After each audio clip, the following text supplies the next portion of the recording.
Olá, tudo bem? Tudo bem, e vocês? Como é que passaram a semana? Tudo jóia, né? Fizeram uns exercícios aí? Muito bom. Bom, vamos continuar aqui, né, na nossa aula virtual, para depois fazermos também a continuação na nossa live, né, na sexta-feira.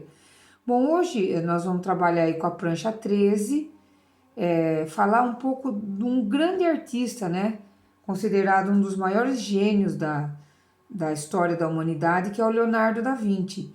Então, o Leonardo da Vinci, desde muito cedo, ele sempre foi um menino curioso. Ele nasce ali numa província próxima à cidade de Florença, na província de Vinci. Por isso que ele se chama Leonardo da Vinci, Leonardo de Vinci. E o pai dele, quando ele nasce, não assume ele. Então a mãe dele, que era uma mulher assim, filha de um boticário. Boticário era naquela época era farmacêutico, né? Então desde pequeno ele ajudava a mãe ali a fazer remédios. Só que ele tinha uma curiosidade tão grande pelas plantas que ele pegava uma planta, ele queria saber quantos anos aquela planta tinha, ele cortava o caule, analisava as camadas. Ele era assim um ser curioso. E a gente sabe que a curiosidade, ela é assim mãe do conhecimento, né? É mãe das descobertas. Então, pelo fato dele ser esse ser curioso aí, ele assim desenvolveu muito a mente dele e era realmente uma mente brilhante. Então, o pai do Leonardo da Vinci, né, que era de uma família rica, não assume ele como filho. E a mãe dele, ela acaba se mudando para Florença, só que é interessante a história dele. Ela vai vestida de homem, porque se uma mulher chegasse ali em Florença, sozinha, sem marido, ela ia ser discriminada. Então, no começo, ela vai vestida de homem. E ele ajudava ela ali, porque ela também abriu a farmácia dela ali na cidade de Florença, né? Bom, é muito linda a biografia do Leonardo da Vinci, né? É uma coisa assim que vale muito a pena a gente conhecer. Então, em que ano que isso aconteceu? Ele nasceu em 1452, então século XV, né? Uma coisa assim, lá atrás, né? Coisa de mais de 500 anos, aí 600 anos atrás. E o Leonardo da Vinci, depois, quando ele já se torna menino, ele vai estudar. Ali em Florença tinha muito artista, tinha o mecenato, né? O pessoal que patrocinava os artistas. E ele vai, como ele gostava muito de desenhar, desenhava plantas, assim, nas suas minúcias e tal, ele vai para o ateliê do Verrocchio, para estudar com o Verrocchio, que era um grande mestre ali de Florença. E quando ele chega no ateliê do Verrocchio, o Verrocchio fala assim: nossa, esse menino ele já sabe o que eu levei mais de 30 anos para aprender. Então, assim, a gente vê a genialidade dele por essa fala do Verrocchio. Então, por exemplo, nas obras do Verrocchio, a partir do momento que o Leonardo da Vinci vai estudar pintura e desenho ali no ateliê dele, ele desenhava os pés e as mãos das pessoas. E a gente sabe que pés e mãos é assim dificílimo você retratar. É a coisa mais difícil do corpo humano, é mão e pé. Então, toda a obra do Verrocchio, você olha, os pés e as mãos foram pintados, né, pelo Leonardo da Vinci. Então, assim, ele era realmente um gênio da pintura. Não só da pintura, né? Ele, assim, desenvolveu muitos inventos, fez, assim, projetos, só que o que que aconteceu?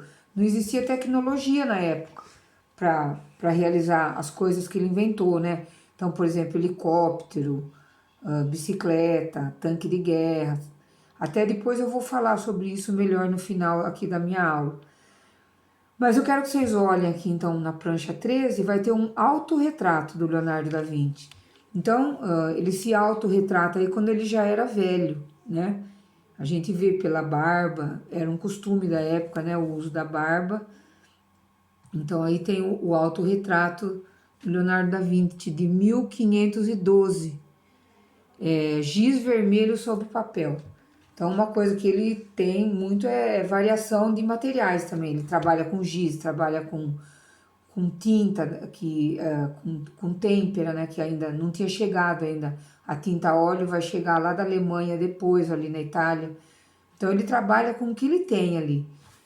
Tanto que na Santa Ceia dele, ele misturou tanta coisa, tanta tinta, que eles dizem que a Santa Ceia nunca secou, porque ela se deteriora, ao passo que outros, outras pinturas mural da mesma época, né, que é uma pintura, um afresco na parede assim, elas estão lá secas e lindas até hoje. A Santa Ceia não, ela se deteriora, porque ele realmente ele misturou um monte de coisa ali, né?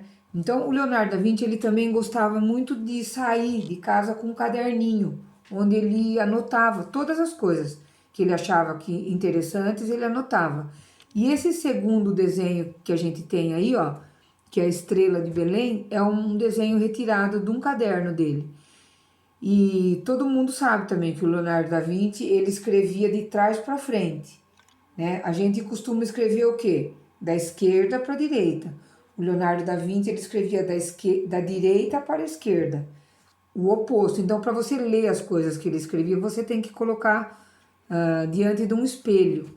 É uma curiosidade, uma coisa, né, curiosa, assim, da história das coisas dele, né, que ele deixou. Só que, assim, os desenhos dele, eles eram tão perfeitos. Nunca ninguém desenhou uma anêmona tão perfeita como Leonardo da Vinci. Tanto que ainda existem ilustrações em livro de medicina, assim, de sistema nervoso, muscular, etc., desenhado por ele. Porque era, assim, uma perfeição, assim, mínima de detalhes, né? Dada a tamanha genialidade dele.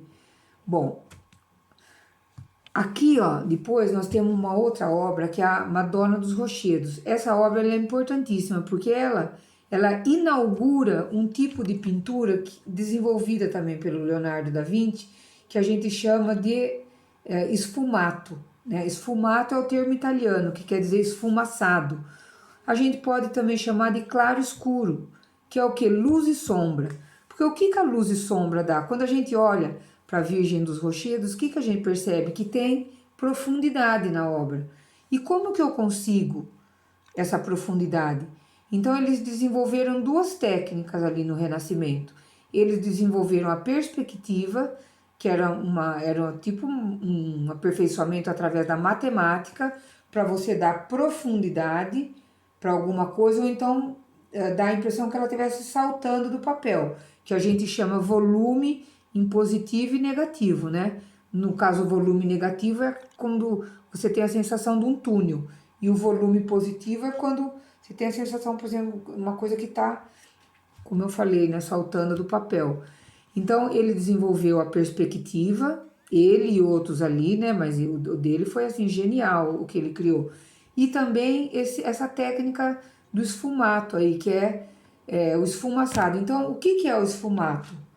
É a luz e sombra. Por exemplo, a luz e sombra, ela define as formas, né? Ela realça uma forma, alguma coisa que você quer realçar. Então, ele percebeu a importância da luz e sombra incidindo num determinado objeto, tanto a luz e sombra do objeto quanto aquela que o objeto projeta diante de uma luz, né? Por exemplo, se o objeto está aqui, você tem a luz aqui, ele vai projetar uma sombra para cá.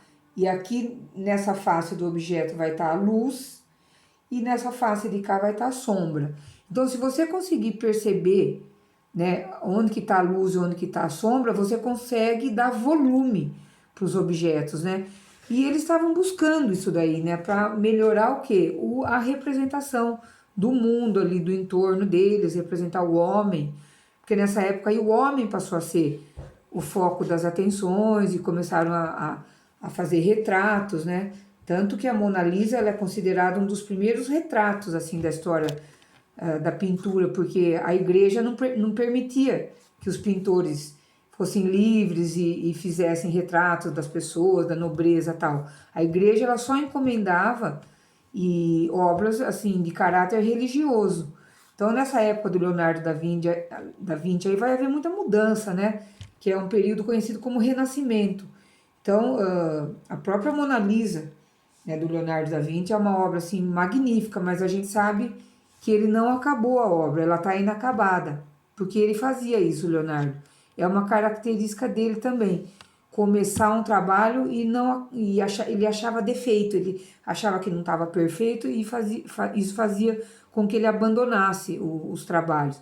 Então, se vocês observarem a Mona Lisa, que eu não tenho aqui uma, de um lado, no fundo, você tem características de uma determinada forma de pintar, e do outro lado já muda totalmente.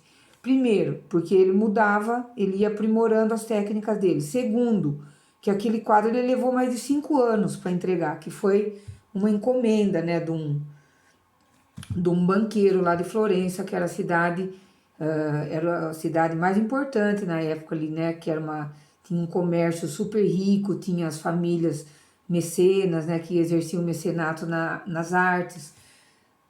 As artes sempre aliada à política e à religião, né? Nessa época aí não se separava ainda. Agora que vai começar a separar, né? Com o Renascimento, tudo isso vai mudar muito. O homem vai passar a ser o centro do universo. Enfim, o que eu quero que vocês percebam, assim, com maior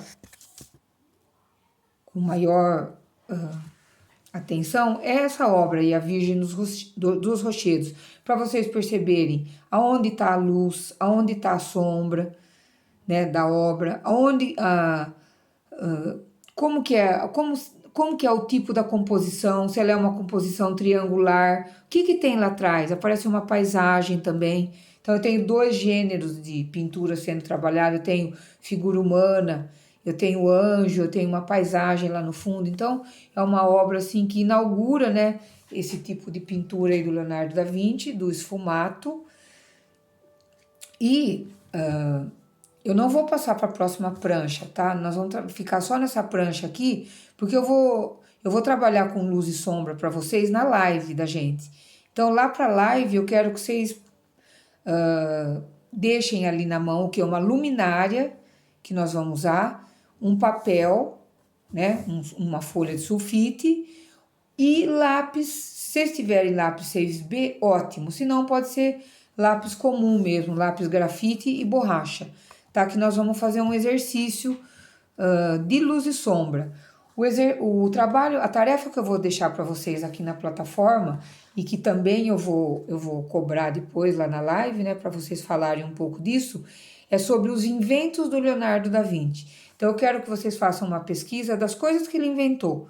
E vocês vão encontrar assim várias na internet, no YouTube, ou mesmo ali no Google, vocês digitam lá inventos de Leonardo da Vinci e vocês escolhem uns 5 inventos, porque tem muitos, né? Escolhe ali 5, fala rapidamente de cada um, né? Uma pesquisa bem sucinta, tá? Não é para fazer folhas e folhas de pesquisa, tá bom? Uma coisa rápida para vocês tomarem conhecimento desse importante artista e da importância da obra que ele deixou, tá bom? Então, dessa maneira, eu já vou terminando. Eu desejo uma ótima semana para vocês, tá bom? Com muita proteção, né, de Deus. E um grande abraço, um beijão para todos, tá? Tchau, tchau.